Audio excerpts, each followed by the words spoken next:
Hey y'all, there's really not enough light in this room right now. And I've got two lamps on and it's starting to be dusk outside. So I kind of wanted to talk a little bit about 9/11 since we did have the anniversary yesterday. But it took away a lot of the meaning because of Charlie Kirk being killed the day before. So everybody was focusing on that. So it took away the importance of us remembering 9/11. Where were you? And what were you doing? What do you remember about 9/11? As for me, my mother and I were sharing a house in this town where I live right now, and actually right across the street from where I live right now. We had a house that was built in 1902. It was a 2-story house, and it was what you call a Sears and Roebuck house. It came prefabricated on the railroad and was taken off, and Sears would have their crew to go to your lot and to build it, and that's what this house was. There were 3 houses on the street that were all, it was 2 brothers and a sister that they all ordered Sears and Roebuck houses. So they were in a row. But that was one of those houses was mine. And I shared it with my mother, who was handicapped. Well, the month before 9/11, I had a friend that I knew from the internet, from Alexandria, Egypt, that came and was spending time with me, getting to know the area and for the possibilities of personal and business ventures. Well, I took him to the airport on Friday, when 9/11 was the Monday following me just putting him on the plane. So when all this went down, my mother said, "Oh my God, I bet he was part of all that." Because he was an architect. So I kind of doubt it. He would have spent a month in Mississippi. This was before cell phones and all that, y'all. You had to use regular phones. Well, at least we did. And but when I heard about it, I was on my computer. I was still laptoping back then. And I started having friends from overseas to say, "Are you safe? Are you okay? We've heard about the bombings." And they heard more than I had heard. It all started early, And actually, my mother was still in the bed asleep. And they said, "Oh, there's been bombings in New York. Turn on your television." I ran in and turned my television on. Just in time to see the second plane go in the other building. I was horrified. I woke my mother up. And then, of course, she got upset because, I had just had a Muslim that was in our home. He was a nice guy. But see, all this took place during that 9/11. Never come back to the United States. Can you imagine coming on legitimate reasons and then for something like that to take place? And just him getting home was outrageous. You know, he had to go through so much clearance and stuff that he didn't have to coming here. It was a bad time. So it was awful.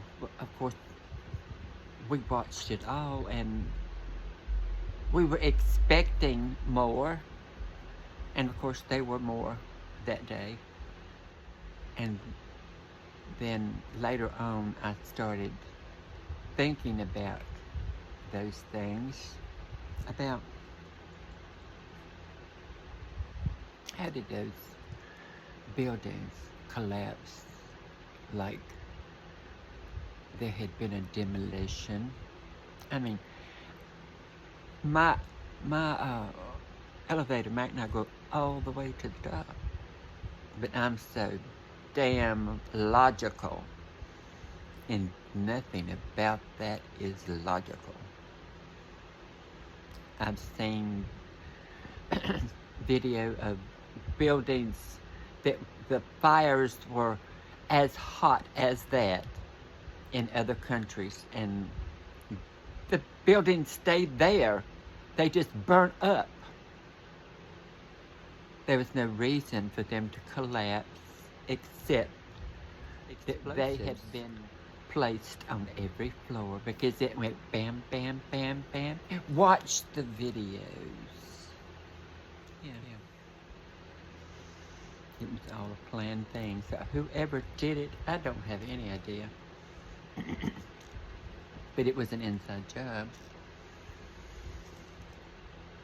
Those boys that they claim did this may have or may not have. I don't know, because some of those have verified that they were back home when all this took place, but they were very much still alive. So what the truth is, who knows? But I know on that day, we were all afraid that that was just the beginning. All of what was going on with the Pentagon and all that. We thought that was just the beginning. We thought, next they're going to send actual, fighter planes. And so we did not know what was planned next. So it did change how we lived, how we traveled, how we thought about foreigners, how we, as predominantly Christian country, how we started feeling about Muslims. And I can understand whenever it looks like that this is a people and a religion that are ready to take over from within. Let's go as immigrants and go into and infiltrate and do everything we can to take over as a Muslim nation. That's what I feel their plan is, because you see what a lot of them do once they get, into a community. Now, this has never been a country that was ruled by any religion. But when they take a hold, the religion will rule, because that's the way it does in every other Muslim country. So we've got to really think about what's going on. We can't let people take over. But then again, we can't do like the MAGA people.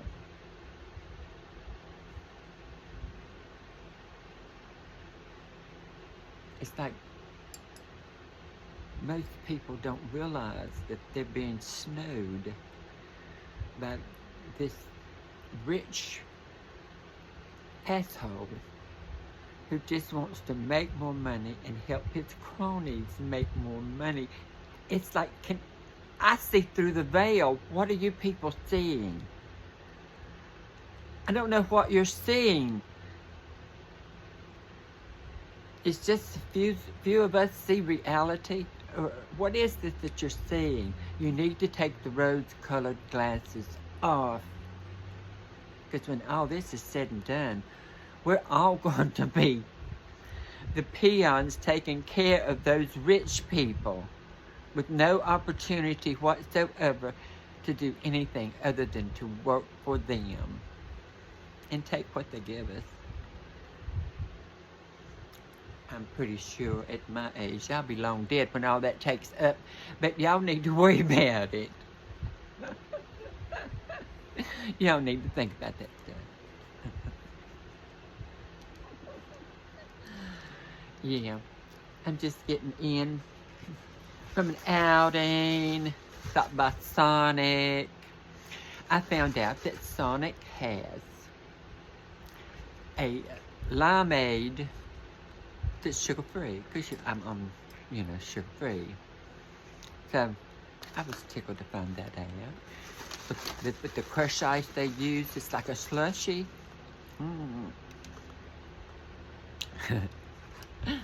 We had a buying trip today for 2 Jeans Treasures. So we've been going all day long. And I'm just getting in and drinking my drink. Talking to y'all about 9/11. Because of everything that was going on with me and my mother and that man who had left, that was really strong, the 9/11 was. It's been strong all these years. And but that person, I don't know if because this guy too is also a Republican. Just like the other one that tried to get Trump, he was a Republican. They want to blame it all on the leftists, and I'm not saying I'm left, I'm right down in the middle. Some of y'all people do wrong on both sides. I'm the only perfect one in the deal here. Yeah. Y'all need them. Everybody needs to be careful with what's going on, because we don't really know, but you need to pay attention. Pay attention whether you voted for him and like him or not. Pay attention, please. Because he's going to go out this term and do... He's not even been in there a year, and look what he's done. I'm just hoping that he'll finish his 4 years and I'm not, in a FEMA camp somewhere. I mean, I'm serious. If that was to come to that, you can guarantee that Meemaw would be done pulled out. Her best, sexy lace front wigs and all her, I got this neck tape and shit that you do like this and pull it like that, and it looks like you got a beautiful thing. Yes, ma'am. And I got all these other ones to do this. And when they come to get me, I'm going to be so fucking beautiful that they're going to put me somewhere entertaining the troops or something. Because I do not want to be cleaning toilets and stuff like that. No. Otherwise, take me to a gas chamber. But I don't want to make light of Charlie Kirk being killed. No, that is an awful, awful thing that should never have happened. Now, if somebody thinks that strongly about something, then you need to try to get yourself one-on-one with him and have a fist fight or something. If you feel that badly about something, do something, but shooting him does not do anything. Not that I liked the poet. No, I did not like him at all. Some things he said was pretty good, but the majority of everything was over the top. It's over the top. You cannot be anywhere middle of the road of anything You're either or. And not just on the transgender issues, but with all the issues like abortion and all that. I mean, there was so many things that he believed in, and he pushed 100%. Don't give you no leeway for anything to be any different. You know, circumstances are always different with everybody. It's another reason I think that trans people need evaluations, because doctors will know if they evaluate you whether or not your transition and surgeries are going to be good for you in the end. Because if you can't go into the world and fit in where people want to be around you, the only people you can have to have anything to do with you are other trans people, then you need to think about this before you go making something permanent. And just make a little section of the population, hey, you're all trans people. Well, I'm not living over there. I would rather hang myself on this tree over here than I would to live in that little transgender world. I've never lived in it. No, never lived in it and don't plan to. So I guess we got into things that I was not planning to. I guess something to do with this. I did put some dill pickle juice in it. Have you ever done that? It turns that limeade into what they call a witch doctor. Have you ever had that? Nice and refreshing.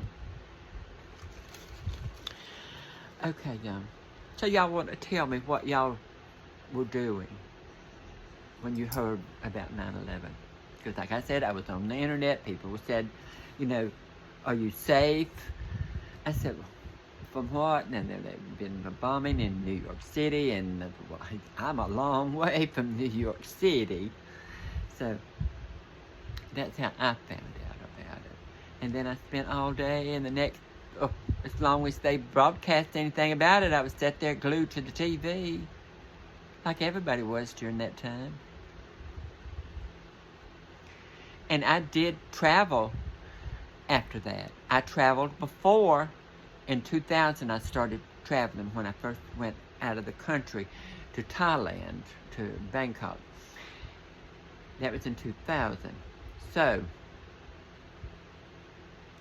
it was very lax, security was. I mean, you had to go through checkpoints and stuff, of course, and show your information, but they just weren't quite as hard as it was whenever I started traveling after 9/11. So, it's been some changes for all of us. Yeah. All right, that's this magazine today.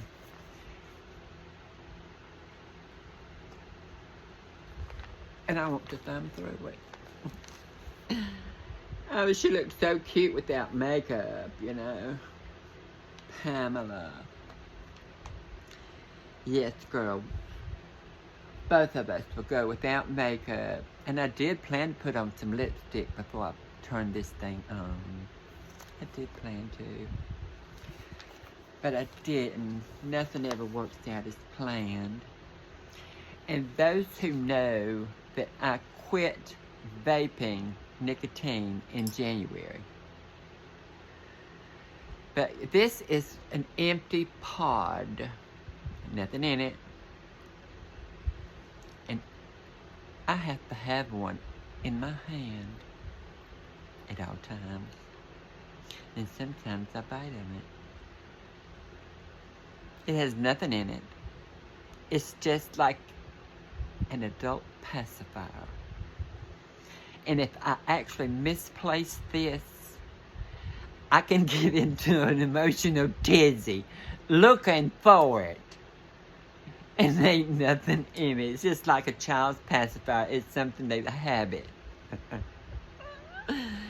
And I don't know if I'll be able to live because it's something that's derived from my addiction to that nicotine. It was awful.